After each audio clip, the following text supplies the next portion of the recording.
Bowler's coming at it. Bowler over on the far side. Bowler just in front. Rockin' Horse is in for the fight. Bowler and Rockin' Horse, they hit it. Bowler. Welcome to this week's edition of the Final Gallop. It is episode 278 and it's proudly supported by the Brisbane Airport Hotels Group and PlayUp. This week we're going to preview our runners at Saturday's $2 million Aquis Jewel Raceday at Aquis Park on the Gold Coast. Morning Tony, another feature week of Queensland racing, and the Jewel Raceday will be followed by the Magic Millions Aquis sale on Monday and Tuesday. Yeah, good morning Claire, good morning everyone. Yeah, it's a busy time, isn't it? It is. Sales time plus race meetings. It's a good race meeting, this one. It's always our big Aquis meeting, really followed up by a big Aquis sale. So I think there's 400 odd yearlings go through the ring on Monday and Tuesday. So we'll be busy inspecting them over the weekend, also preparing these horses to race for really good prize money in the weekend, particularly for the Aquis horses. They get the bonus money on top of the normal Saturday Metro win. We don't have anything in the 2 and 3 year old jewels. Won the 3 year old jewel last year with all that pizzazz, but we don't have runners in either of those this year. So something we certainly hope to rectify next year. But overall, it's a really good day's racing at the Gold Coast. Yeah, can't wait to get down there and be part of what's going to be a great weekend. Absolutely. Now let's move on to our yearling spotlight segment. Each episode for the next few weeks we're going to profile a yearling that we have secured at the sales that still has opportunities available in them, and this week it is the Deep Field filly out of Sacred Vista that we purchased at Magic Millions in January for $340,000. She's just completed her breaking in and Jake was full of praise for her, both physically and mentally. Yeah, this sort of segments there's only small percentages left in all these yearlings, so they're basically the last chance to get involved in them. Lovely filly there. She was a ripper from the minute we saw her at the sales, and it's great to get Jake's breaking in perspective on them after he's had them under saddle and moved them around. And you're hoping that they typify what we think they are when we buy them, and she certainly has. She's a real up and going filly. Looks as though she'll make a 2-year-old. Yeah. This filly, the Deep Field's a breed that sort of can race early, but certainly race on. But she really typifies what we see in the good fillies by this stallion, and he is a good stallion of fillies. He is. Beautiful mating cross, Fasting Rock mare. It's the most successful mating cross for that stallion. So she's everything we wanted to go to the sales and buy in January. There's only a very small percentage left in her. So if you're sort of out there and you're humming and hawing about one, she's one I couldn't recommend any higher. She's a filly that's a real chance of getting up and get going as a 2-year-old, and she's a bloody nice filly. Okay, and what did you and John Foote like about her most physically? Oh, she just oozes athleticism, really. If you look at her, she's a beautifully conformed filly. She's got everything in the right places, and the way she moves, she just really gets about well. She's an absolute must-have for us, and you're never sure when you look at all these types of horses in January what you can secure and what you can't. Yeah. And she just fell nicely into the bracket we wanted to pay for a filly like that. So she basically ticked every box. Okay. So if you are interested in getting in on this filly, please contact us at sales@gollanracing.com.au, or you can contact any one of us directly. Okay, on to the preview of our runners for Queensland's Jewel Raceday on the Gold Coast. The rail will be in the true position. The track is currently a soft 7 with a forecast for a shower or two on race day. How do you think this new track will play from what you learnt over the Magic Millions Carnival? We've got absolutely no idea. Don't think In fact, we haven't raced on it since Magic Millions, and look, it had a baptism of fire, didn't it? Got all that rain, and then they were lucky enough for the weeks to dry out. A lot of rain early in the weeks both times, and it raced. It actually raced quite firm, even for the rain we got during that summer period, which we know tracks improve quickly, and it's obviously got great drainage under it being a new track. Since then they've done a renovation on it. It's taken some time for that grass to come back and take a foothold, hence why we've been racing on the poly track since Magic Millions. So there probably is more questions than answers at this stage. I'm pretty thankful for the fact we're not in for there's 4 races early in the card. We can have a good look at it, but if it's anything like January, it can race on the firmer side. And what we saw over the 2 meetings at the Gold Coast in January is that horses really had to obtain that right run. You didn't want to be covering ground off fences. Totally different to the track we used to see down there, that horses always wanted to get off fence and just get to the middle of that sort of track, where I think now we're seeing you really are rewarded for getting the right runs near the rail. You can come from back off them, but you've got to weave through your field. So will it race exactly the same as those 2 meetings? I think this is only the 4th meeting back on this track, and this is the first time now of quite a harsh reno. So who knows? It's a little bit up in the air. Okay. As you said, we are not in until race 5, which is the class 3 handicap over 1200 metres. We have a couple of runners in this at this stage. John Rambo is the first one we'll talk about, 57.5 kilos. Jimmy Orman rides barrier 11 with PlayUp. He's paying $4.20 to win and $1.80 for the place. He did win 2 starts ago at Eagle Farm over the 1200 metres on a rain affected track. Last start he got well back and wide but did charge home. Yeah, should have nearly won again the other day. He just got caught back into an ordinary spot. Ryan doesn't give this horse too many average rides, but he threw one into him the other day. He's a nice horse at 1200. I think I said that previously. If you look at his record at 1200 or below, all his runs have been terrific. His blemishes have been out past 1200. I'd probably see the same for him here. He's just drawn a bit tricky. Last time Jimmy sat on him, I think Jimmy also was over 1350 off an awkward draw. So I think he'll enjoy riding him back over 1200 metres. But the barrier is a little bit tricky because he's a horse you can't jockey up out the gates. You've got to let him into a rhythm, get a bit of cover. And obviously he's a horse you don't want to get back to last on a track like the Gold Coast. It'll be pretty tricky getting through them. So it will be a tricky ride off an awkward gate. Okay, the second one we'll talk about is Fumiko. She'll carry 54 kilos with CJ Graham's 1.5 kilo claim. She's got another awkward barrier in 12 with PlayUp. She's paying $11 to win and $3.50 for the place. Has put together 2 back-to-back second places, going down by small margins in both. Last start was over the 1200 metres at Doomben, finishing strongly, missing by just a head. Yeah, CJ's ridden her in her last 2 starts. I think she gets on really, really well with her. Rides her every day, and she's going super this mare. She looks brilliant. She's holding condition really, really nicely. The barrier is a little bit tricky, but she's a filly that gets back in the second half of the field anyway, and she's got to ride through field. So she's not one to get back and sustain long wide runs, which will suit this sort of venue. She just needs a bit of luck, but I think her runs have been great. She's way over the odds. John Rambo is clearly the logical pick out of my 2. He's a very talented horse, particularly in this grade. He's destined for better races than this, and he's ran in better races than this. So he's probably the pick of them, but he's a harder ride off an awkward gate more than Fumiko. Fumiko's a filly that she doesn't possess any really early speed anymore. She finds her feet as it is, and she'll be powering home.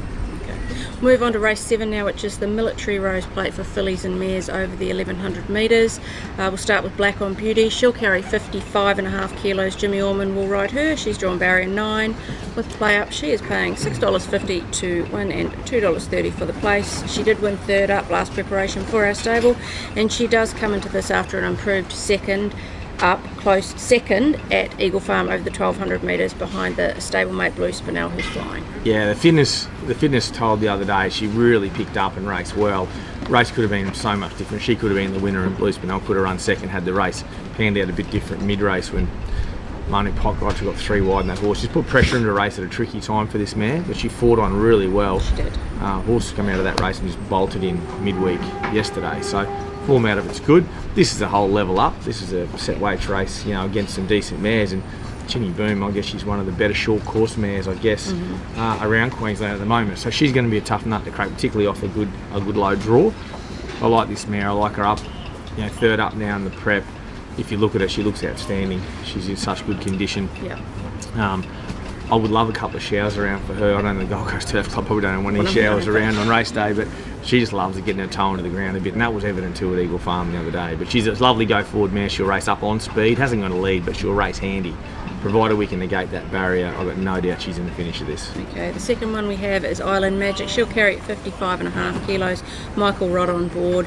From barrier 10, she's paying $23 to win and $5 a place for PlayUp. She did win 2 starts ago over the 1,000 metres at the Sunshine Coast Metro meeting. And last start, a few things went against her when she was beaten by 4 when the inside was the inferior going, and she has a gear change with the tongue tie going. Yeah, I don't like this race or the other race for her, to be perfectly honest. I think it's pretty tough. I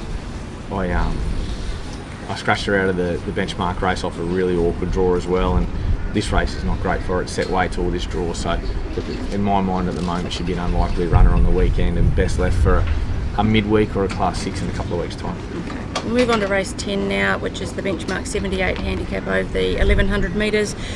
At this stage we have 4 runners in this. We'll start with Muschialli. He's carrying 59 kilos with CJ Graham's 1.5 kilo claim. He's drawn barrier 1. A few horses to draw a good barrier.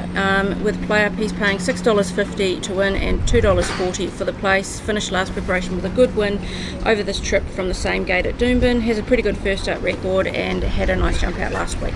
Low draws are the key to him. He's going super. He's a horse that's been plagued with wide draws for a lot of his career, and I can get back too far. Off here, CJ knows him well. She couldn't be riding in any better form than what she is at the moment. Well.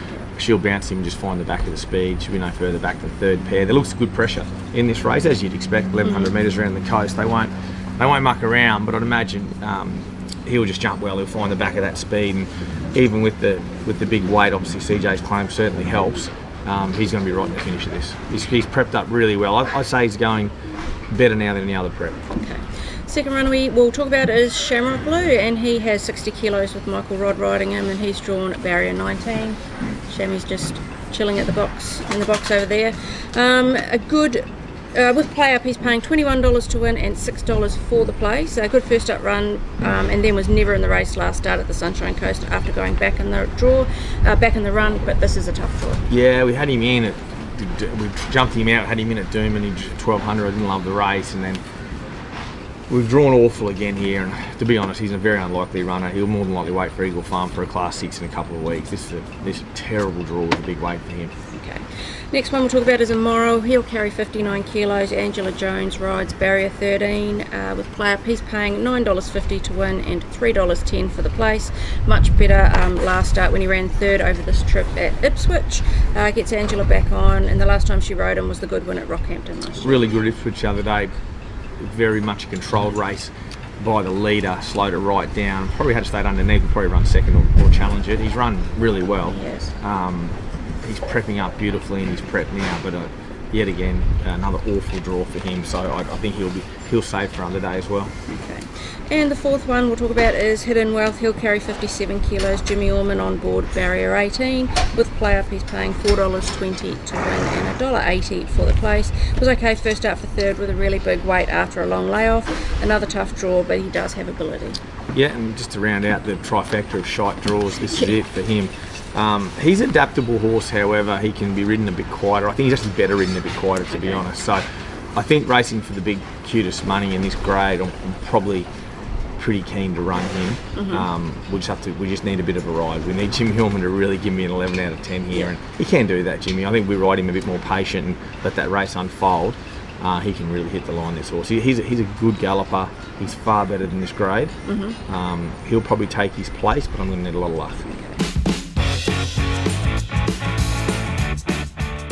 We are into the final furlong of this week's Final Gallop. Who do you think your best winning chance at Queensland Jewel Raceday is at the Gold Coast? Geez, on a tough day, Claire, with draws and stuff like that, it's hard to pick an out and out one. But look, if I look at what's the best horse in a low grade race, it's probably Hidden Wealth. Okay. I think he's destined for really good races. He got a bit of rust knocked out of the system, a bit of ring rust knocked out of the system a couple of weeks ago at Eagle Farm. We probably rode him a touch close as well. Been better off coming back a pair on him. I think if the improvement off that and the way he looks going into this, he's pretty Mickey Mouse for the weekend. I just need a lot of luck in running. Okay, your best each way chance? I think one thing we do have is some good each way chances, including him. I think you could easily back him each way. You could back John Rambo if he runs each way, and Blackmon Beauty each way. They're all good each way plays, but the most over the odds horse I think for each way punters on the weekend is Fumiko. I think her runs have been brilliant. Her last two have been terrific in good races, in good enough races for this grade. Yeah. I see her running very well at $15. Okay, and your performance from your best in track work this week? My best in track work this week, well, she was really good for Miko. John Rambo was a handful. He's awfully fresh at the moment. Blackmon Beauty probably is my best. I think she's brilliant on Tuesday morning. She's in a pretty good place, this mare. Okay, and your performance from the stable for the week? Well, not much to write home about last Saturday. There's a few puzzling performances there. Some really puzzling run races at Eagle Farm last week, tempo-wise. I don't know what people were thinking in some of them. So we'll leave it alone. Ventura, I'd say, first up. Very uncomfortable the whole way around. At Ballina she was, and still got the job done. So she's a nice filly, lovely bred filly for the Huddies, and I want to get her back to Brisbane and winning some at least midweek the Saturday races to enhance her value. But she's a lovely filly on the way forwards. Now it is the PlayUp special, stable special for the week, and it is on our screen now, so just make sure you get onto that and load up with whatever they're going to come up with for you. Okay, now it is time for Cav's Corner, which is supported by the Brisbane Airport Hotels Group. A no-go for Cav's multi last week, but he's done a lot of celebrating this week, celebrating a milestone birthday. Yep, big fella was 60 on Monday, so he had a bit of a shindig on Sunday at the Brecky Creek with a little crew, and there were a couple of sore heads, including his own, on Monday morning. Okay. So happy birthday to Cav, all the team here. We all wish him well. Happy birthday, start of the week. But happy birthday, as he said, he didn't think he'd get to 60. His old man said he'd kill him when he was 15, so he's done well. He's 45 years past life expectancy. Yeah, let's see what he's got for us this week in his 60th year. Welcome to Cav's Corner for this week. No joy last week. Anyway, this week we'll go to the Gold Coast. We'll go Black on Beauty a place into Muschialli a place. That'll give you $5.30 for the $1 outlay. Good punting, guys. And before I go, I'd like to thank everybody for the birthday wishes on Monday. I never thought I'd ever reach 60, but I got there with my head on my chest. Thanks a lot, guys. So he's gone Black on Beauty a place into Muschialli a place. Thoughts on that? With well, it's pretty good. I mean, he's gone our two lowest draws. I could have actually had Muschialli's each way. Yeah. To be perfectly honest, I think he's $7.50. He's a good each way play. Actually, I probably erred there a little bit early, but Fumiko $15. He should be way shorter than that. But yeah, no, I don't mind it. Place is a good option. I think there's a lot of conjecture around how this track will play on the weekend, obviously with the great unknown of us not being on it, etc., and just what sort of shape it's in. Yeah. So probably going to tread a little bit wary as far as that goes, and we'll probably be all the wiser after we see the first 4 races. That doesn't help me giving you information on a Thursday, unfortunately. No. Anyway, best of luck to everyone over the whole weekend.